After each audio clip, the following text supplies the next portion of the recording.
Thanks for tuning in to the Medivac Podcast, powered by the Robert Irvine Foundation, whose mission is to support and strengthen the physical and mental well-being of our nation's heroes and their families. I'm one of your hosts, David Reid. And I'm your other host, Christian Meyers. Thank you very much for joining us today on the Medivac Podcast.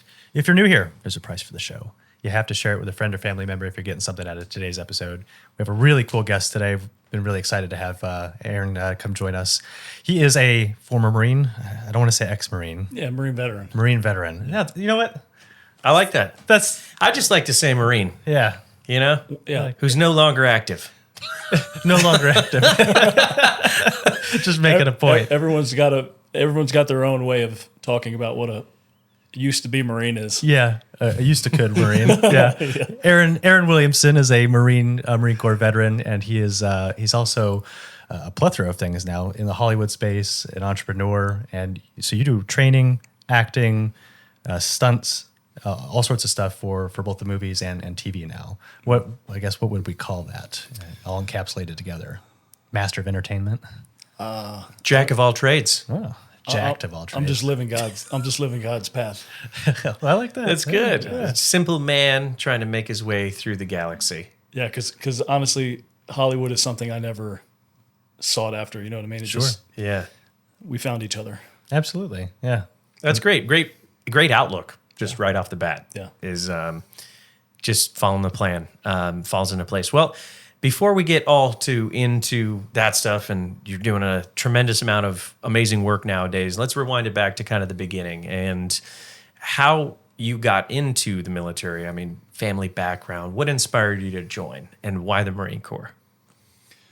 Well, coming from a broken childhood, not having any direction, no real role models, you kind of get lost in the wrong crowd, so to speak. Mm-hmm. And my family got divorced at an early age, and it just affected me in a weird way.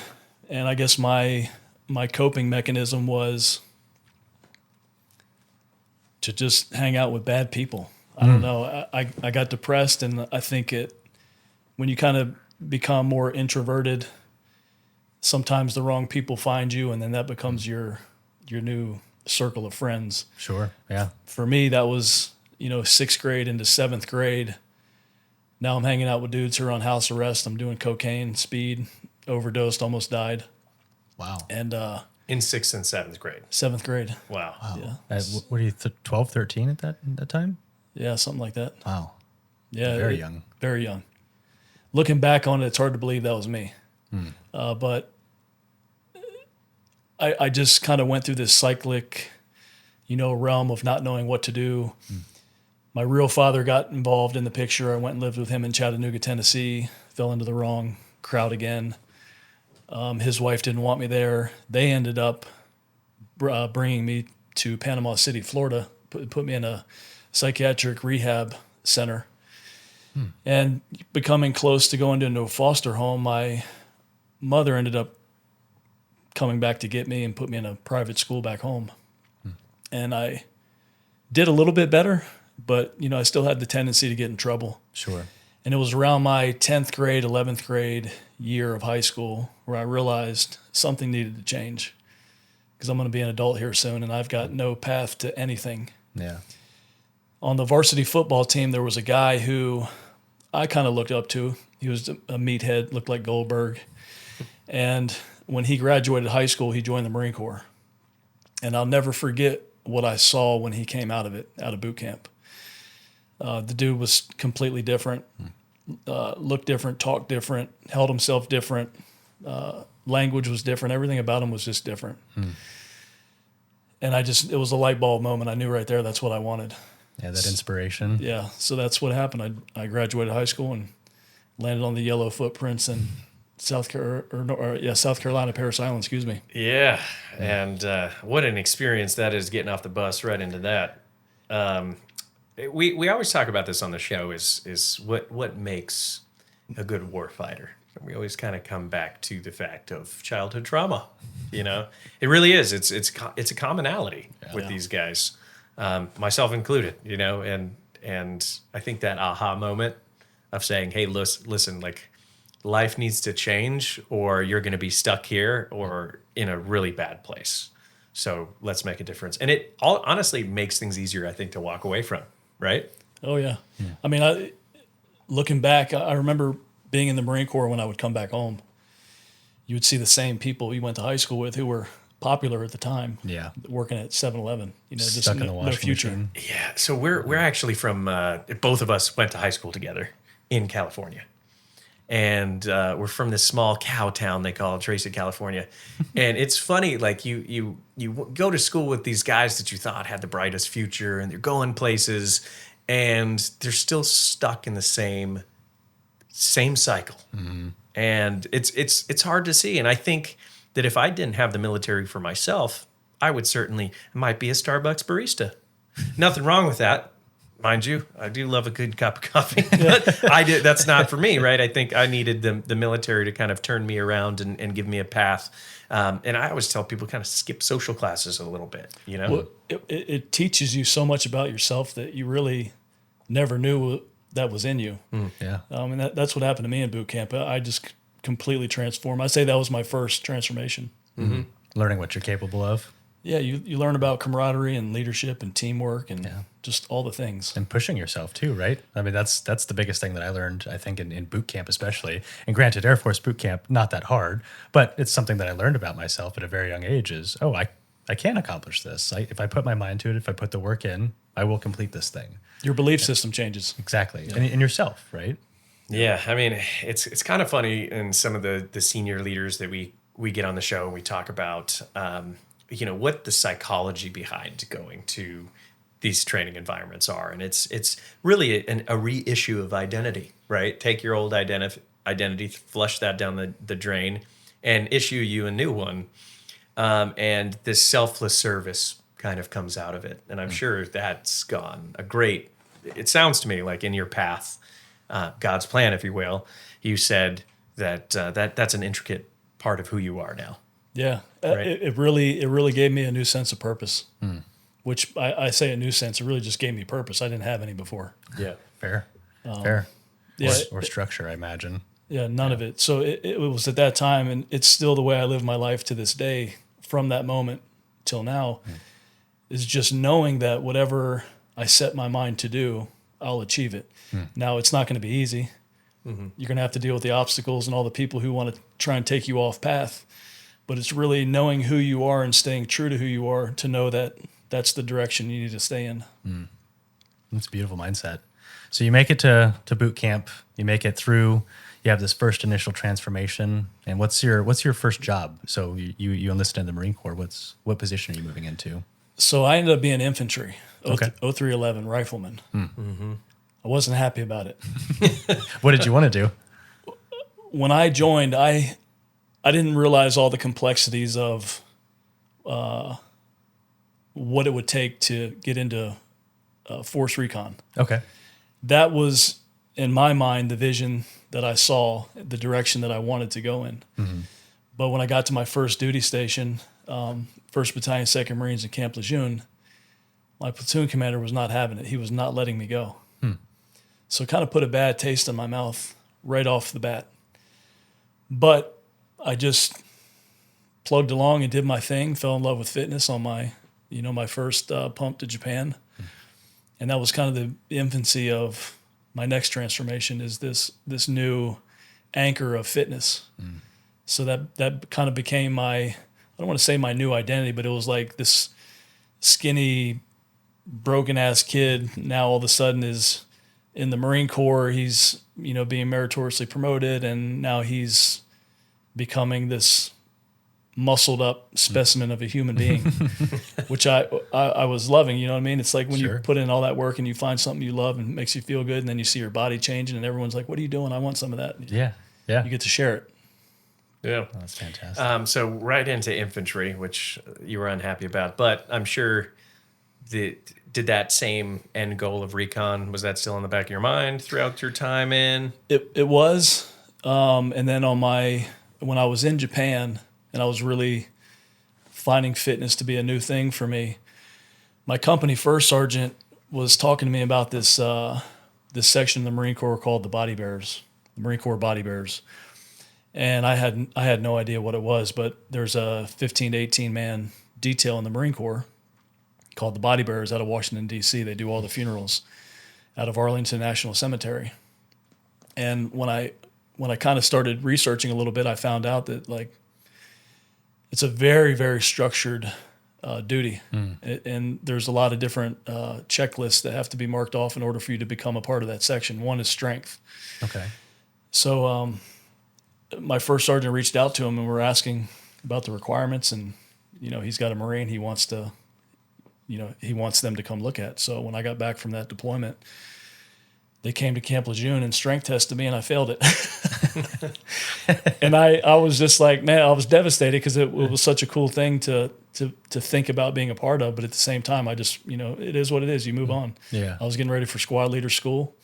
And then the career planner called me into the office and said, how much time do you want to take leave? Or how much leave do you want to take? And I had no idea what he was talking about. So he told me I got cut orders to the body bear section. And then, so the strength was just one piece. You can always get stronger. Sure. But your character, how responsible you are, how disciplined you are, all of those things are part of the list of boxes that need to be checked off. So that was kind of the next iteration of my duties. So I stopped thinking so much about recon and started thinking about, all right, well, this is a very humble duty here, because when you lay someone to rest, that's the last image a family's going to have of their loved one. And I took it really seriously. Ended up becoming the section leader. Put on a lot of weight, over 70 pounds. Damn. And we train hard and heavy always, because when you get out to the cemetery, you don't know how heavy a casket's going to be. You don't know how far you're going to have to march with it. And there's a lot of factors that come into play on that too. So that was where I was heading. Mm-hmm. And how long was your career in the Marine Corps? So I enlisted in 98 right out of high school and ended my active service in 2005. Wow. Okay. A little over 7 years. Any downrange time? Not part of a combat unit. You already had the duty assignment there, so because I did First Battalion, 2nd Marines. Yeah. Went on to body bearers, and then when I was leaving there, I was supposed to go back to the fleet, and then I got cut orders again to the Pentagon to be part of General Pace's security detail. So that was kind of the next piece of it. So when 9/11 happened, how did that affect you? It's very surreal because I was in D.C., like you could smell the smoke from the Pentagon. And we ended up actually going to the World Trade Center to do a funeral for a sergeant major retired who was killed in the second tower that went down. So it was this huge memorial in the middle of the city. Yeah. Hundreds of officers just lined up on the road, these huge cranes with American flags, and we were like the centerpiece of it all, taking care of this Marine.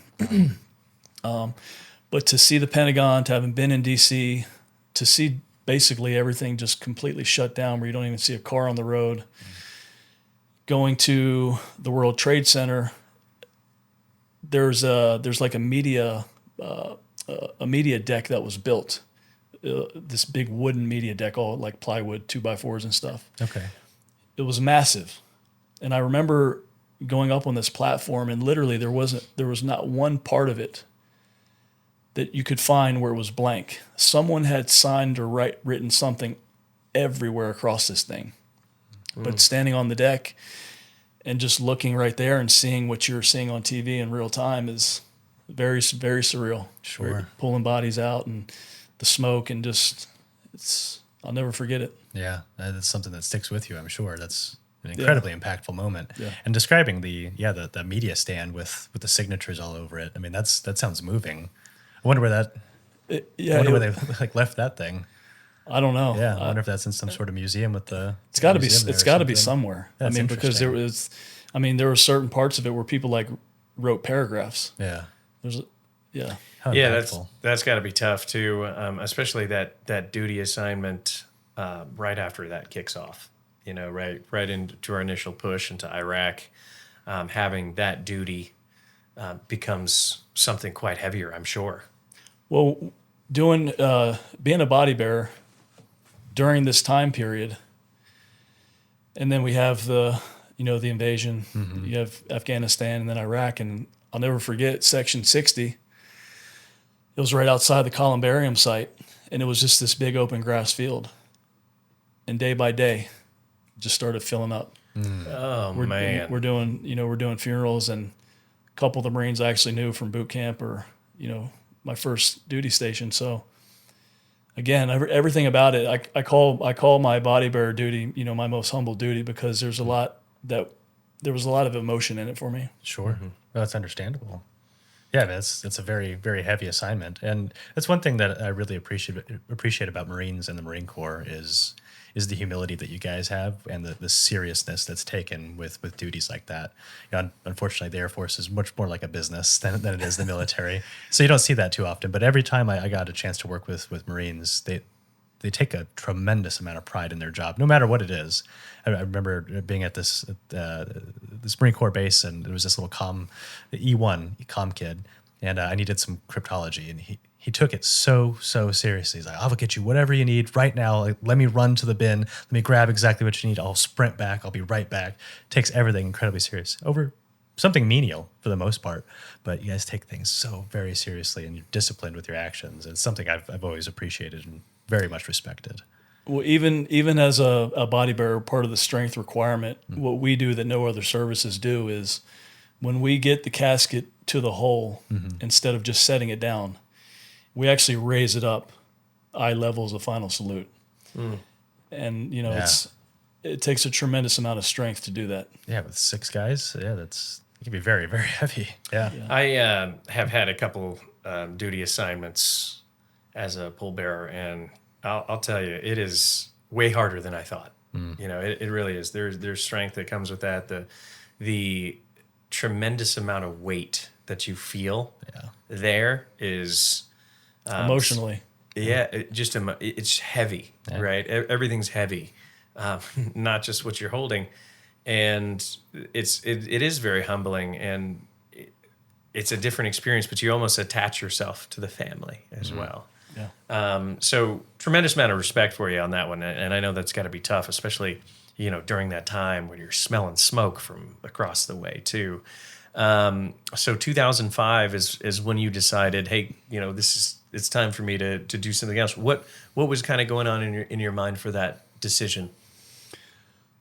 Well, I was married at the time, and thinking about the trajectory of my Marine Corps career, ending up at the Pentagon with General Pace, and I've got this TS-SCI clearance. I'm at the White House all the time. I always bring myself back to this broken kid who was almost dead in 7th grade to this is me now. Yeah. What's the next steps? Do I stay in the Marine Corps and go back to the fleet and do who knows what? I don't know. But I do know I was thinking more long term, and in General Pace's office,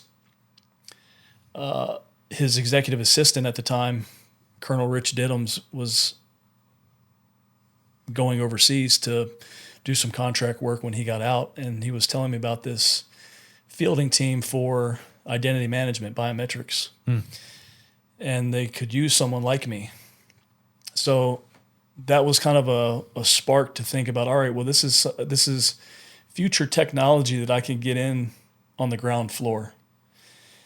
So I chose to do that instead of doing who knows what I would end up doing. Yeah. I needed some stability for my family, although that didn't work out because became another statistic when I went overseas, but I tried. Yeah.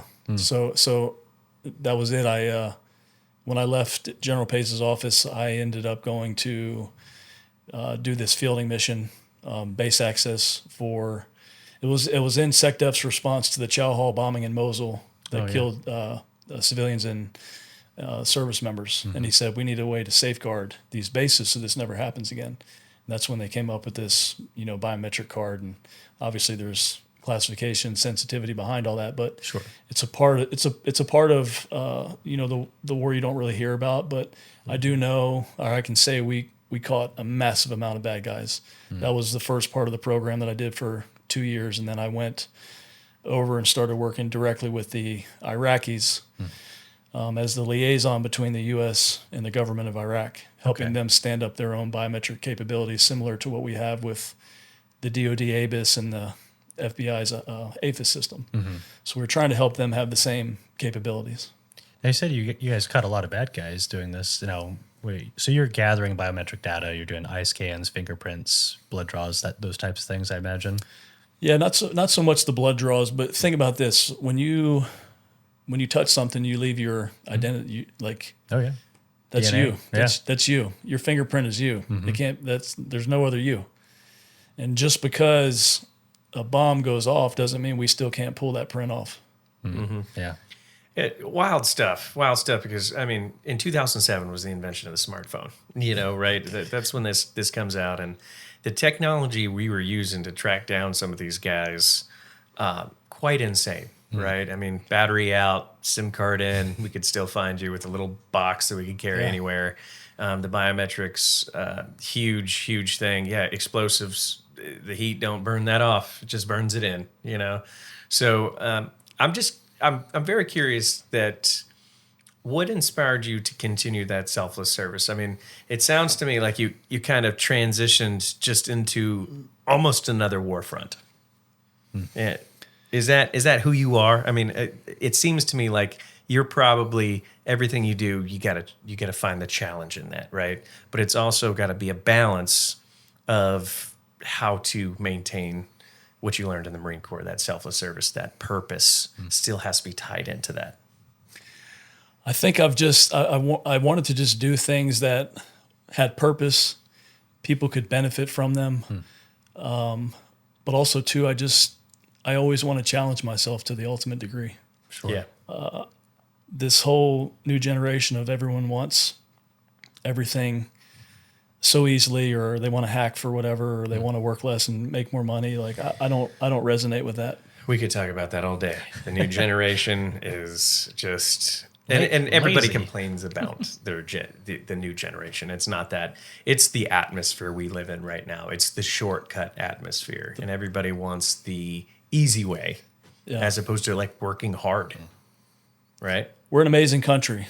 Like let's keep it amazing. Let's stop trying to politically divide each other and make things uncomfortable for everybody across the board, to the point where people want to become so introverted where they don't want to say anything, they don't want to do anything, they want to keep away from no controversy. And then I think in that environment, the bad guys win. Absolutely. Demoralization and destabilization. So outside sources, putting in, you go to other countries, China, TikTok versus here, it's different. You got educational TikTok over there. Here you got cat videos, so you got that going on. And you also have just everybody's so locked into their phones nowadays. So you got that aspect of things. There's just so much going on, and we're so disconnected as well, right? The phone thing, I can't even, I don't even want to get started on the phone thing, but you said it, so. Yeah, please. No, I don't. Let's get started. Let's hear it. No, I don't want to go down that fast. No, but people are distracted. Yeah, they're so distracted, and it's a beautiful country, and I think it does come down to, I mean, we have 25 years of real-time war, and victory kind of defeats you. Is our service members did their job so well that they protected people back home that they didn't even realize. You could go to Burger King, whatever you wanted to do.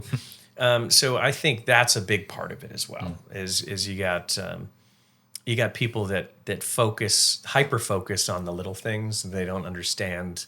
The enemy is out there at the gates everywhere. Yes, and there is a man. I love this kind of Jack Nicholson and Tom Cruise movie. There's a man with a gun at the wall keeping you safe. Right. Yep. Yeah, that's a fact. That is a fact. Okay, so biometrics, which was advanced for its time, right? We were the test bed for DoD biometrics. The biometrics task force that you see now. Yeah, we were the test bed for all of it. And how long do you do that? 4 years. 4 years. So another 4 years in, you have about 11 years of service, kind of in that DoD space. What's next? So towards the end of that last part, being over there is when it's getting a little more dangerous, because now, not only am I doing contract work, but now we're turning things back over to the Iraqis. Oh yeah. And you don't really have true green zones anymore. A lot of pink zones. Mm-hmm. Like I'm having to now go through Iraqi checkpoints, so I'm having to like speak a little bit of Farsi or Iraqi, and it just very weird. And things happen along the way that make you question, like, am I going to make it out of this? So I knew that I needed to get out of there, and I had an opportunity to come to New Orleans to work with Marine Forces North, doing some more contract work. The plan that this colonel and I were discussing for me coming on board didn't really happen the way I had anticipated it. So I took this leap of faith. I moved to New Orleans to do this work. And long story short, it fell flat. And it left me in a place where I wasn't sure what to do next, because the money wasn't there that I thought was going to be there. I've got financial responsibilities for my family. And it left me in a place where I didn't really know what to do. So I was starting to get in this really dark mentality. I couldn't find work. Like I thought I had a pretty good resume, but this is where I talk about a lot of people in the civilian side of things don't really understand how to read a veteran's resume. So fast track all that, I ended up losing everything I had. Filed for bankruptcy, was living in my car. And fitness was something that was very personal to me. When I said at the beginning of this podcast, when I talked about fitness and I was saying to share it with people, it was like sharing it with my Marines. It wasn't like sharing it as a career. It was something I never wanted to do. But out of desperation, I decided to do that. So I got certified as a personal trainer. I found a gym in Uptown New Orleans, 24-hour gym, and just started going at it, trying to train people, trying to get my mindset back to the right place. Part of the structure that I needed, like I needed a goal. So even though I'm in this bad spot, I'm like, you know what? I'm going to compete in this local bodybuilding show. I'm going to win it, the Mr. New Orleans show. I'm going to become Mr. New Orleans, and I'm going to start promoting health and fitness around the city. I did it. I won the New Orleans show. I started promoting health and fitness. I was on the news. I started picking up clients, and then Zac Efron came into the gym that I was training out of, and he was doing a movie about a Marine Iraq veteran. So we connected. They brought me to set. I talked to the director and producer, and then they brought me on as his technical advisor. And that was my entrance into film and TV. Total happenstance, huh? Yeah, I met a lot of people on that movie, and they taught me a lot about the industry and what was happening in New Orleans, specifically Louisiana. There was a big tax credit in Louisiana, and if you ever watch the industry always follows a tax credit. So there were more films and TV shows being shot in Louisiana than anywhere else. So I just happened to be in the right place at the right time. And they started sending me these production reports. So every time a production left and another one came in, I'd get an updated report that said, hey, this is who's in now. I had flyers made. Every week I was going to production offices, introducing myself, giving out free sessions, talking to people about what I do, how I do it. And I just kind of became the go-to guy for fitness in the city. So oftentimes outside looking in, people often talk about, oh, it just happened for you. People, Zac Efron walks into the gym and just hands it to you. And I know that probably irks you because if you're doing your craft right, you're making it look easy. But what you said, it resonates, and it's something that needs to be highlighted. Passing out flyers, knocking on doors. You had an opportunity that you never thought you were going to have because you weren't exposed to it. You get it, and you jump on it. And how much time, how much effort did you put into that? I call it guerrilla warfare. It was everything I had. It was everything I had, man. I mean, everything I had went into it. We say the same thing. Yeah. Guerrilla warfare Every time. Yeah. It's guerrilla warfare, baby. This is the life. Yeah, and so heart and soul goes into that, knocking out doors, putting on flyers. I came back from a program, DAV Patriot Boot Camp, where you talk about young veteran entrepreneurs, and you talk about kind of some of the experiences, that fireside chat, if you will, of like some of the battlefield that you experienced going through starting a business. And I said that when I got up and spoke, is if you don't have a backpack full of your product, passing it out in the beginning, then you're doing it wrong. And that's what you had, right? You had those flyers that showcased, your product and what you were doing. So what was the bites? What was it taking to get that? For every 100 flyers that you passed out, how many opportunities did you get? You know what? I didn't capture those metrics, but I just knew that whatever I did, I needed to stand out. So, it was like making sure I was always in the best shape. I would, based on some of the questions I had, like, what do you eat to look like that? Like, what? I'll come in tomorrow and show you. I'll make some food and come in tomorrow and check it out. Try this protein pancake. Yeah. They love it. And it's like now all of a sudden I'm passing recipes out. Reid got recipes going across these production offices now. Just all these little things. How long? So you mentioned something, you kind of glazed through it real quick, living in the car. I get it, but it's so important. Yeah. How long did you find yourself? I'm assuming that you went to a 24-hour gym because of that too, right? As you wanted a place where you could kind of bunker down a little bit. So, like, tell me, how long did it take to get out of that? It was a solid year. Wow. I made friends along the way, so it's not like I was always in my car, but you get in this headspace sometimes where it's like, man, I don't want to be around anybody. I need to be by myself. Yeah. And that by myself was either in my car or, maybe when I was sleeping on the massage table at the gym or something like that. And, I'm able to have these conversations with myself that I need to have alone, away from everyone. I don't want to hear, everyone's got have you thought about this? You should do this. And I'm like, it's too much, man. You don't really understand what's happening right now. Yeah.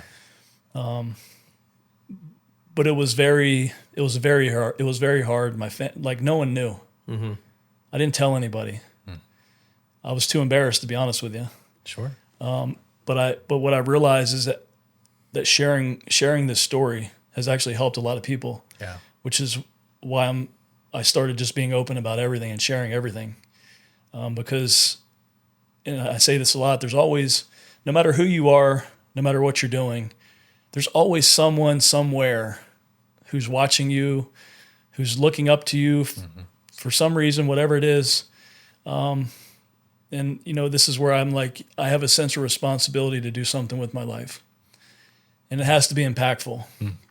Granted, I wasn't over there fighting like I feel like I should have. And I think it's probably the hardest piece of talking about my story and people thinking that I, was in this warfighter scenario. And it's why I don't talk about a lot of the stuff I did go through, because in my mind, people went through a lot worse than I did. So actually, I talk about this quite a bit. And I call it the just theory. And you see this with a lot of service members, a lot of people who will hear someone's story and they'll come up to you and say, hey, I never did this, I just did this. And it's a comparison, it really is, at the end of the day, when you have to realize just signing on that dotted line, not you specifically, but everybody, anyone who signs on that dotted line is making a difference. And we have the camaraderie and we have the kind of going back and forth on branches and stuff. At the end of the day, we need each other. Every single job exists in the military to get the mission done, mission accomplished. So I think sometimes we hold a lot of weight on ourselves, but stories like you just told, they're so impactful because it is a success story. I was in where that could have broken a lot of people. Your Marine mindset pulled you out of that and said, I'm going to keep fighting. I'm not going to let this beat me down. And people need to hear that because everybody experiences it. No one wants to explain the embarrassing moments anymore, right? Yeah. Yeah, they You know? yeah they don't, and and it goes back to just not being this new society we're living in, where it's like people are just so terrified of what's going to come out of it. What are like what are people going to say about it? Well, yeah, I mean, it's all relative to the social media aspect of it, right? They want to display the most prominent and beautiful parts of their life, and they don't want to share anything else. Yeah. Right. I want to display this curated picture of my lifestyle, and everything's perfect, and I'm on the right path, and I'm doing everything right. But you're not announcing your struggles, because you know, whether or not you want to open up to it or not. But I think it's the most important piece, because you didn't just end up where you're at right now. You had to go through a tremendous amount of struggle, and you had to put in a tremendous amount of work. And people don't realize that. They say, oh, well, he made it there by doing nothing, right? Maybe I can show up there as well. Sharing those, being open about those parts is so impactful and important for specifically that reason. You know? I'm going to be 46 next month, Okay. or August. Okay. And I feel like since I graduated school until right now, I've been full tilt. Like my foot's not let off the gas one bit. Yeah. And there are times, man, where I'm like, I don't know how much longer I can keep this pace up. Man. But every time I keep going when I want to let off the gas. And if I would have let off the gas, then this door that is now open would have never been opened. Yeah. And all the sacrifices that I've made along the way would be for naught. Yeah. It wouldn't be worth it, right? Yeah. Especially my family. Like, I've sacrificed so much time away from my family, just embarking on this crazy journey that I've been on. And it's like, it's been the most uncomfortable roller coaster ride of my life. To almost get there, and then to boom, hit the bottom again. Yeah.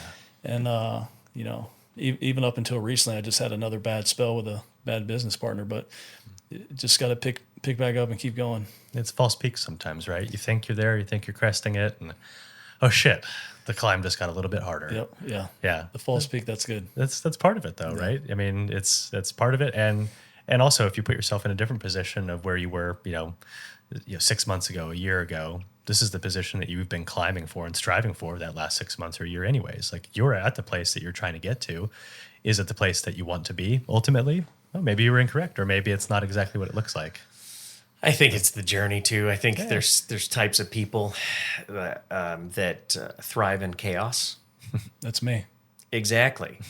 So what I mean by that is those who thrive in chaos, you've learned through your time in service to have a mission accomplished moment when that doesn't exist in the real world. There is no mission accomplished. It's continue the journey as long as possible as your type of person. As the chaos-driven individual, there is no mission accomplished. Mm-hmm. There's no moment, no peak that you're going to get to and you're going to be like, I'm here. I'm going to settle. No. It's not going to happen for you. So I think embracing that chaos a little bit and saying, hey, we're just going to get up and fight another day. Maybe there's certain things that we could do along the way that ease that burden a little bit here. Hey, let's schedule in some time with the family. It's got to be structured for people like us at the end of the day. But embracing that it's the journey, it's not the destination. Yeah. Right? Yeah, literally. It's do you know Rene Rodriguez? I do. Mm-hmm. So he's a really, really good friend of mine. And he's mentored me a good deal on some neuroscience, you know, and really we talk about this dopamine hit, always chasing the next big thing. Yeah. And that's what I've had to realize is there's more to life than just you know, trying to get to these certain places that you think you should feel when you get there, and then you get there and you don't feel the way you thought you were going to feel. Mm-hmm. So for me right now, I'm like, I remember when I got into Hollywood and, you know, training with The Rock and really thinking that things were going to ultimately blow up in a big way. But only to find out now that my goals have completely changed from the time I got into it. And I think that just goes with maturity, but also to understanding the nature of the industry and the industries across the board, because really they're all the same now. But my family is, you know, my most important priority now. You have kids? Yeah, and that's a hard one to talk about. Yeah. Sure. Okay. But yeah, your family being your purpose, it's, you got to have something that drives you forward. Yeah. Something you're working towards, and can't just be for yourself all the time. It's a constant battle, man. You gotta build in time though, for those little carve out moments. Otherwise, you're going to find yourself sprinting, in a game that keeps on going, the road that never ends. And you got to keep sprinting faster. And faster, and then you're looking around and you're like, oh man, how can I keep up? So building that space in, I think, is really important. And you're also juggling so many things at once, right? I mean, you're torn from here to the fitness world to nutrition, which is totally different worlds. Like it can be, right? It's you make it look easy when you put two together, but then you got the entertainment space in here, and you're kind of tapping in different worlds, right? Yeah. So a lot of balance. So exactly. So that was my question specifically to balance. Is one of my favorite questions to ask hard chargers is, what's your definition of work-life balance? I don't really know. Like I don't have that answer because I only know one way to operate, and that's just all in. Full tilt. Mm-hmm. Yeah. Yeah, and I think behind all of it, the biggest piece for me from a goal perspective is I truly want to change the course of my family's history. Mm-hmm. Like, I don't want anyone else in my family to, have to ever struggle or financially, so to speak. And just like, I grew up poor with nothing. You know what I mean? Yeah. So it's important that they don't walk that same there's path. There's a lot of depth in that would be a whole nother podcast to talk about. You know what I mean? Sure. Yeah. But it's very important to me that I stay focused now, but at the same time, really, that's something I need to really define more. I need to understand how to do that. I know I do. Yeah, and so for me, the answer, because I've thought about that too quite a bit, is that there is no such thing, right? If you're a man of chaos, and if you're on that path, then your life is your work and your work is your life, and you have to accept that fact. And one of the things that I do, and we all do as a team, is we have these little Whoop devices. You've heard of the Whoops, right? Exactly. It's a biometric reader, and the way we kind of approach things is your body's a battery, right? If I'm on the phone all the time, I'm not going to get to the end of the day with that battery, right? So how do I find things to mitigate, get my recovery up, right? Watch my sleep. Now I'm finding things to implement in my life. Journaling, breathing, what's going to take me? It's like I gamified my ability to keep my battery alive, right? So I think Simon Sinek has a really good book. It's called The Infinite Game.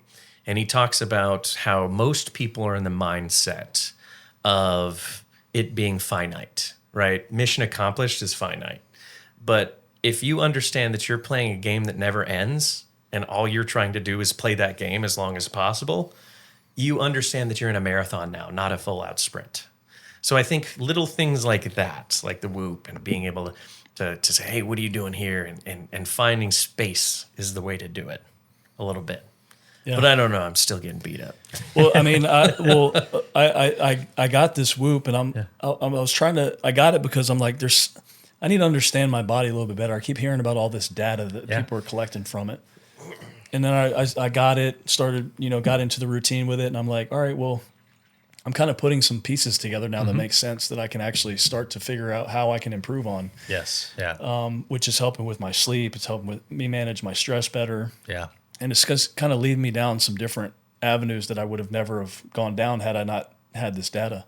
What types of things are you focusing on or looking at right now? Honestly, like my HRV. Oh yeah. Okay. Yeah, it's really just completely out of whack. Low. Mine is in the toilet lately. Are you in the 30s?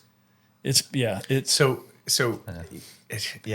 Well, but I could geek out all day. Yeah, and it's like, so at my house, like I have things set up.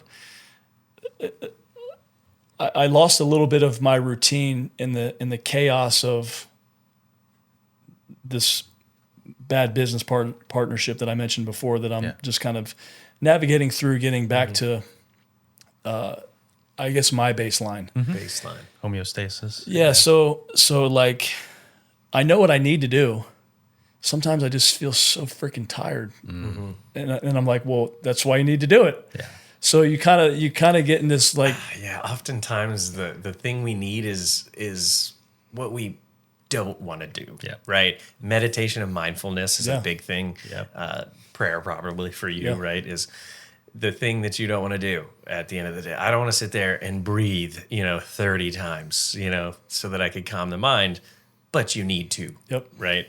And the moment you choose to do it and you realize how much better you feel, I've been using this acupressure mat. It's a little spiky mat. I have one. Yeah. Do you like it? I've not haven't been using it. Yeah. So that's the thing. Like, I know when I use it, if I do 20 minutes on that thing, I can go to sleep. I can sleep a solid 8 hours uninterrupted. My body will not move. My recovery is going to be peaked. My HRV is up. My heart rate's down. Like, I feel great in the morning. So that mat has improved your sleep. That Tremendously. Okay. I've cut out a lot of the other central nervous system stimulants and replaced it with that. And it activates it. Meditation for me. I do it and I go straight to bed. But the last couple of weeks, I've been looking at the thing and I'm like, that thing sucks to lay on for the first 2 or 3 minutes. I fucking hate it. Yeah. It's super uncomfortable. the spikes on it. Which ones do you have? Like the large. Yeah, the large? the big ones. Yeah. Yeah. But I know, and I did it the other day. I looked at it, I stared at it, I was like, I don't want to do this. And then I need to lay it down. I'm going to close my eyes. I'd rather watch TV or I'd rather go outside and do something else. I don't want to meditate and calm my mind, but I know I need to do it. And as soon as I did it, I felt amazing, had beautiful sleep, woke up the next morning like, yep, now I'm okay doing it. But it was such a struggle and such a fight for me to just do one simple thing, lay there and do nothing for 20 minutes. That's all I had to do. Couldn't do it. That's where I feel like that's where so much of the problems we have in society is right now, because no one wants to do anything that's hard or challenging anymore. Yeah. And You get up in the morning. Uh-huh. I say this all the time, but you get up in the morning. Yeah. I say most people. A lot of society gets up in the morning, goes straight to the coffee maker to sit straight in front of the TV and watch the news. Oh yeah. To get into the car to drive to work, to sit behind a desk for 8 hours, to come home, to sit on the couch and drink a beer, and then go lay in bed and go to sleep. Yeah. The 2-minute rule is how I kind of get through this kind of thing every time. Is oftentimes when we don't want to do something, we get overwhelmed by the amount of time that it's going to take, right? The gym is a great excuse. I don't have time for the gym. How many times have you heard that, right? I don't have time for the gym. So I always tell people, do it for 2 minutes, right? Stretching is my example of this, because I hated to stretch. Ain't nobody got time to, pull up a YouTube video and do yoga at the house if you're lucky. So I was just like, I'm going to stretch for 2 minutes. And then all of a sudden 30 minutes goes by. It's very interesting. And you could do this with anything, right? Is I'm going to read for 2 minutes. I'm just going to do it for 2 minutes, play the guitar for 2 minutes. And then all of a sudden you're doing it. I think that's the hardest part, is starting, initiating, putting the first foot forward. Yep. I agree with getting up in the morning and going for a walk. Yeah. Is probably one of the most profound things that people miss, because it will take everything you have to get out of bed, to put your shoes on, to walk out the door and go for a walk. Yeah. But once you're 5-10 minutes into it, your brain lights up. Mm-hmm. You're thinking about all this stuff that you're going to do for the day, the week, the month. Yeah. It's the mind, and it go really at the end of the day, all the like the journey I'm on, fitness, everything. Yeah. I approach it all from the mental perspective of it. But at the same time, there's still even things in my life that I need to work on. But Sure. it goes back to the mental. Yeah. Every time. And you know what I also think is really important is to find quiet space for yourself. Have to. And when you go for that walk, don't put the earbuds in. Don't listen to an audio. Just listen to nature, right? Just because oftentimes that's when the most profound thoughts come into place. That's when solutions of your life start settling in. We have so much noise that's going on around us at all times. The TV's going off. Our phones are vibrating. The vibration of your phone, like 30 minutes of blue light throws your sleep, like takes you about 2.5 hours to recalibrate your brain so that you could get into sleep mode. Like, it's wild. So, and how many people are sitting there scrolling right before bed? In bed. Yeah. In bed, Man. right? So finding quiet time. And I always try to bring people back to the example of this. When do you have the best arguments? When you're by yourself. In the shower. Shower thoughts, yeah. Shower thoughts. People have these like profound thoughts in the shower because guess what? There's no music, there's no TV, there's nothing going on, and you're by yourself having a conversation with yourself for maybe the only time of the day. Yeah. So finding that space, I think, is really important. Yeah, I agree with that. Yeah, the shower piece is interesting. I read a small piece of literature on it because it has to do with the fact that you're doing something nearly automatic. You know exactly how to wash your body, you know exactly which soaps to put where and how to lather, and that you don't have to think about it so much. So it gives you just enough distraction to where you can have those prominent thoughts and have those cogent thoughts and work through them. That's typically why it's also called stairway wit, where as soon as you're walking away from an argument, walking up the stairs, damn it, you know what I should have said was this. That type of thing. And it's meditative, actually, if you do it. If you put it in the right kind of thought process, some of the most mundane tasks can be meditative. Yeah, cleaning, right? Doing the dishes when you're sitting there doing something just kind of automatic gives you a few minutes to have a lot of deep thoughts and like, well, consider these things while you're just putting the dishes aside. We just like stripped it down real deep, didn't we? We're just diving. Well, no, really I was getting ready to say, like, why don't we just make this like a 3-hour episode? Yeah, right. Yeah, right. Seriously. Oh, right. We'll have some deep thoughts. Well, I could like. It's nice to sit down and talk to some military guys. Yeah. Well, you know what? Actually, this is the funniest thing in the world. Is the reason why this is a passion project for us. This show, because. And we have over like 220 episodes of this time, like phenomenal guests from across all spectrums, all worlds. And how often do we sit down and have a conversation with people for an hour? A real conversation where I'm talking about, I'm really interested in you, right? We don't have that anymore. It's, hey, how are you doing? I'm good, I'm fine, right? We're in the I'm fine generation. As you're passing. Yeah. As you're passing. And if you say, you know what, actually, I'm not doing fine. You're like, oh God, here we go. I don't have time. I have a meeting in 20 minutes. Can you wrap it up real quick? Yeah. Right. So I think that's one of our favorite parts of this is it's just a conversation that we get to have, and you feel recharged from it. You know, and we're also talking about tough stuff. I think you could probably attest to this as well as kind of the expectations for masculinity as well as we talk about this on the show is. You know, being vulnerable is very important, right? Talking about your story of living in a car, talking about a story of, I was very poor in a trailer park. When you tell these stories, it connects to people and it says, hey, this gives me the space to think about myself. Christian had a really good story the other day. We do these tax events, these that you saw today at Alpha Warrior, where we're doing group workouts and it's about the community. And he asked about therapy. Would you want to tell that? Oh, yeah. Yeah, I was talking to one of the guys. So we every Friday, we host a little workout at Alpha Warrior. It's a gym right over here. And the idea is we show up at 9 a.m. to have an hour-long conversation about, biohacking or stretching or, mobility, all sorts of stuff. It's just random topics. And, sometimes they'll be emotionally based, they'll be fitness-based. Journaling. We talk about journaling? Yeah. And then, 10 to 11, we do a workout together. But one of the guys who I invited recently, he came and he just retired from the military. He's really direct individual. And I like the guy, but he's very direct and he's not like had a moment to detransition and like take the calm breaths after the military. And he said something and I asked him, I said, hey, have you ever, thought about doing one of the therapies at the VA? Just curious. And he's, bet it was that's a gay type of an answer. And, we see that knee-jerk reaction all the time, especially for military guys. If they're in, definitely. If they're transitioning out, sometimes you see a little bit more openness to it. But I would say more than 50%, that's kind of a knee-jerk reaction. And like I responded like, well, I've done all of them. But takes him aback for a second. He goes, oh, well, I didn't mean it like that. Like, I'm not trying to shit on what you're doing. Like, well, what's your thoughts on therapy? What do you think it looks like?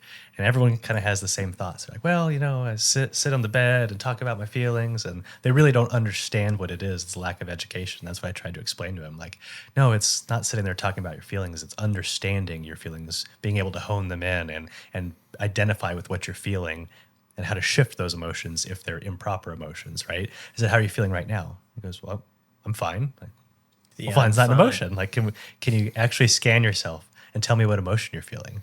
Well, good. Brother, good's not an emotion either. Nope. Like, what are you feeling right now? Well, happy. Okay, now we have an emotion. Great. I'm glad you're happy. But scanning yourself and being able to identify that, like that education piece, that's what you learn at therapy. And I think just the education piece is really important for people.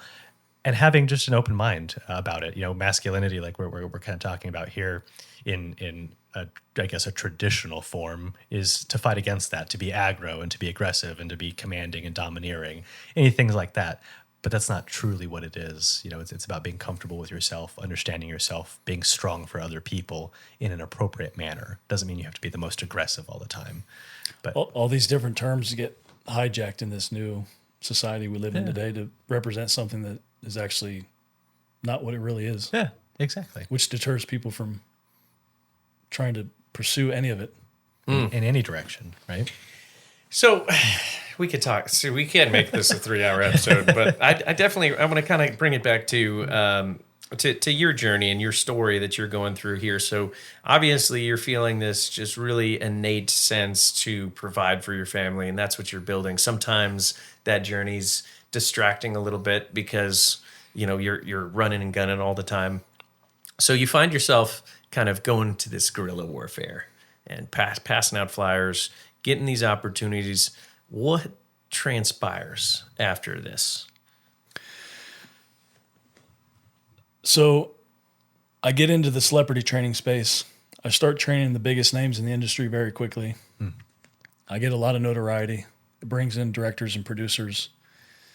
I get to know them and work with them, and they recommend, have you ever thought about getting in front of the camera?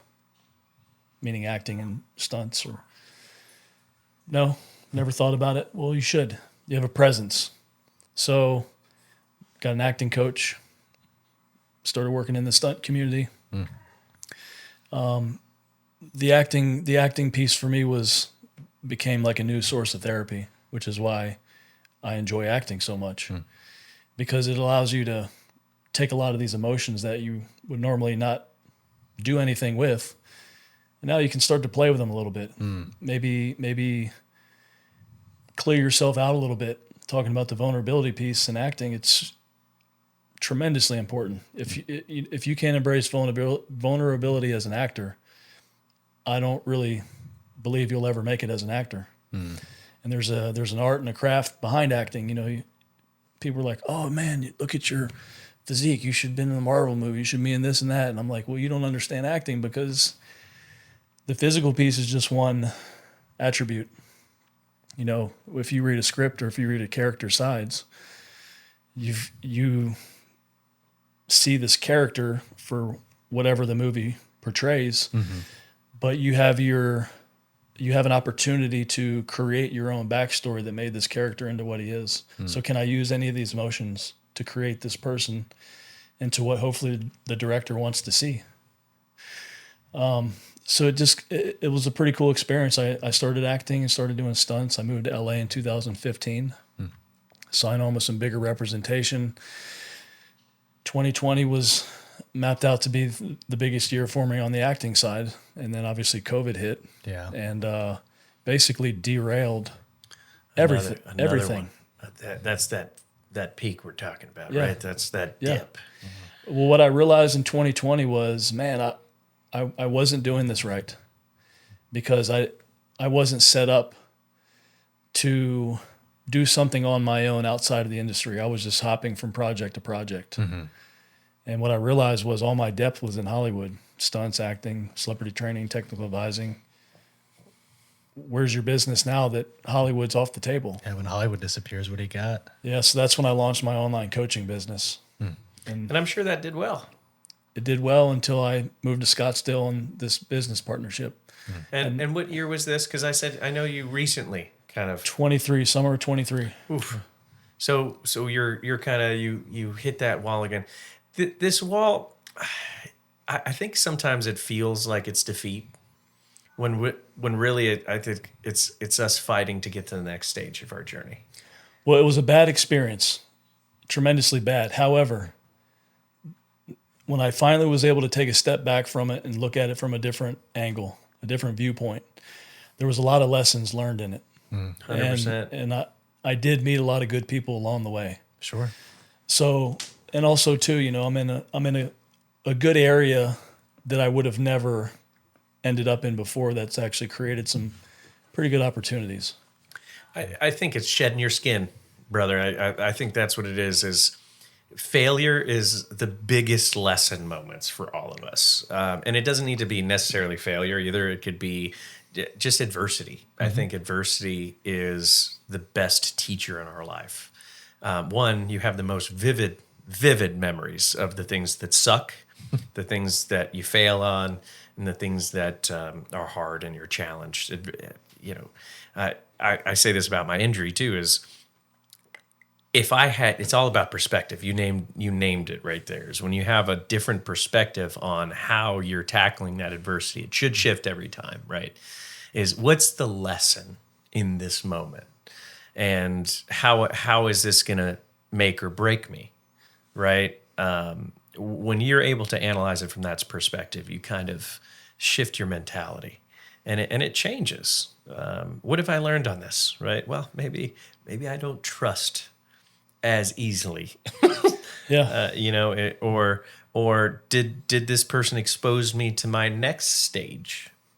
It allows me to offer some advice to people today in several different areas. But one, since COVID and everything went online, this coaching space in every industry is just inundated with people. Yeah. I would say many of them are extremely unqualified to coach anybody. Sure. So when you do look for a coach, make sure you do a lot of homework and make sure you talk to a lot of people. But at the same time, if I hadn't had that experience, I wouldn't be with Transcend. Yeah. Mm-hmm. And for me right now, when we talk about veterans and then transitioning, well, if you were in a bad place for a long time and you were living in a environment where you're not sleeping right, you're just living in chronic stress, your endocrine system is completely out of whack. You get out of the military and then you're just thrown into the wind. Hopefully the VA helps you, but the VA helping you typically revolves around getting on medication. Yeah. No one's getting to the real root cause of the problem. So, this is why the Transcend Foundation is important to me, and trying to create this new pipeline to help as many, not only veterans, but, you got first responders too. Oh, yeah. My buddy, his name is Mike Diamond. He's a celebrity interventionist. And he just came on board with the American Addiction Centers. And we're actually now partnering up together to collaborate with Transcend Foundation. That's amazing. So we've got our first fundraiser in Vegas, September 27th. Oh, fantastic. So we're moving things in the right direction. Yeah. But it's all, all revolves around, like, I still can't function without purpose. Like, there's got to be something behind everything I'm doing. I can't just have money be the end of whatever it is I'm doing, because money, you have to have money. Money is nice. I want to have nice things, but it's so much more than money. Yeah. I think when you're chasing passion over profit, things change a little bit. I mean, the money will come if you put that passion into it, and also if you have a no quit mentality, and that's what the Marine Corps taught you for sure. And that's why no moment has broke you, right? And no moment should break you if you're pushing to the next step. It's just it's find the flank, right? Yep. As we would say is, hey, maybe I'm at a wall here, but there's got to be a way around it. So finding something that works for you, and whatever that mentality is, you're always going to be in chaos, but finding a reroute, and those moments that you thought, man, all my eggs were in this basket here. It gave you exposure to other people that were here. Transcend's one of those great people that, that's worth it just alone. Like, these guys are incredible. I mean, we went down and spent some time in Michigan, walked around the building. You just feel the passion, the purpose, the culture, right? We talk about business culture a lot. You feel that there. And sometimes it takes getting dragged through the mud a little bit to find other people out there like that. Oh yeah. Yeah. That's probably one of the biggest points I touch on when I talk about Transcend, because there's so many other, telehealth companies out there, HRT, peptides, all that stuff. I mean, they're all over the place, but I haven't come across any that you can actually feel the genuine care that they actually have for the employees, the patients, customers, everybody. It feels like a total revamping of the medical system. And I think a lot of people in the US especially have lost a tremendous amount of faith in the medical system overall. I mean, after they've duped us time and time again, the opioid crisis, right into COVID, into the next thing, they're not taking the time or the providing the appropriate amount of attention. They're not critically thinking and working through things with you. They're not holding your hand through these processes. They're like, well, we're gonna throw some pills at it, come back in 6 months and see how you do. Yeah. These guys take a totally different approach to it. And that goes back to what you were just talking about, the passion versus the profit. Passion for helping people. Yeah. So you're looking at, that's where you are now. You found through this difficult experience in Scottsdale, you're with Transcend, and you're kind of bringing to light some of that transitional piece for veterans and first responders as well. Are you in Michigan now? No, I'm still in Scottsdale. They're going to probably pull your butt right over there real quick. It's actually beautiful. I went there and I was very surprised. Gorgeous. I was like, it's gorgeous here. And it's the just because gym. I've never been. You have this, what's that? The gym too is amazing. 10,000 square feet, no problem. It's pretty gorgeous. Yeah. But you have this misconception. I literally walked there. I was like, this is so beautiful here. And it reminded me of when I went to boot camp. I had never been outside of my state, and I went to Georgia for the first time. And I thought Georgia was just going to be a dust bowl, and it's beautiful out there too, So very cool. So you're doing this now, and you're finding kind of a newfound groove. Yeah, I'm getting back to doing what I was doing before, but now I'm doing it now with much more intention behind it. But also too, I've got a I would say a renewed sense of purpose behind what I'm doing now. Beautiful. That's beautiful. So, with our kind of final moments, what would you say to the audience? Like maybe something, words of wisdom, biggest life lesson that you've learned along the way? Well, I'm always going to talk about fitness. And, that's been probably the biggest constant in my life, no matter where I was. Don't look at fitness as something that you should hate. Like, fitness is something transformative, not only physically, but mentally. And it can open a lot of doors for you because, if someone walks into a room and they're fit, it automatically shows something about that person. There's a level of responsibility, a level of discipline, but also too, fitness doesn't mean you have to get into the gym. Fitness can be swimming. It can be running. It can be whatever you want it to be. It's just getting out and moving and treating your body like it's your home, because it is. Yeah. And some people won't understand that until they actually take the first step and get out there and just start moving. Yeah. And that's all it takes, is just taking that first step, whether it's getting up in the morning and walking, whether it's stretching for 2 minutes that turns into 30, whatever it is. Start taking care of yourself like your life depends on it, because it does. Not only for you, but for your family and maybe your business and maybe your employees and whoever else is, looking up to you. Beautifully put. Fitness is all around us, and it could be playing the drums. It could be playing pickleball if you like it as well. I think that's a really beautiful thing you mentioned too, is we find the punishment in fitness too much. And if we retrain our mind, we could find joy in that as well. And it could be meditative. It could strengthen the mental aspect of what you're talking about too. So thanks for coming on today and kind of sharing that wisdom and your life journey as well. It's always going to be chaotic, I think. Always. I can't see how it will never not be. But that's the joy in it, and that's why you signed up for the Marine Corps at the end of the day, which we're appreciative. So thanks for your service, and thanks for your continued support and selfless service of other people today. And I know the work that you're going to do with Transcend is going to really bring people up as well. And likewise, thank you for both of you for what you do right now currently too, because I've actually got a guy coming out here tomorrow who he's a Marine Corps staff sergeant, retired, lost his leg, pretty banged up. I think mentally too. He could use some good people. Yeah. And he's here in San Antonio. Oh, perfect. Connect us. That's Yeah. what we do. We love to share stories and have them come join the fitness workouts that we do every Friday. And once a month, we also do a hike. We could range from a couple of miles to 10, 12 miles. So happy to have them. I'm gonna come back and do that one. Absolutely, man. Come on out, Yeah. brother. Come on out. You're more than welcome.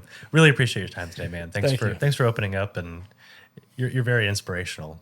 Seeing how open you are about the struggles that you've had and being real about that and being open and honest. Like I didn't just end up here. I've had to go through struggles and ups and downs. It's really beautiful to see, and I'm excited to see what's next for you. I appreciate it. Thank you. This has been the Medevac Podcast, ladies and gentlemen. Thank you very much for watching. We'll see you next week. Bye.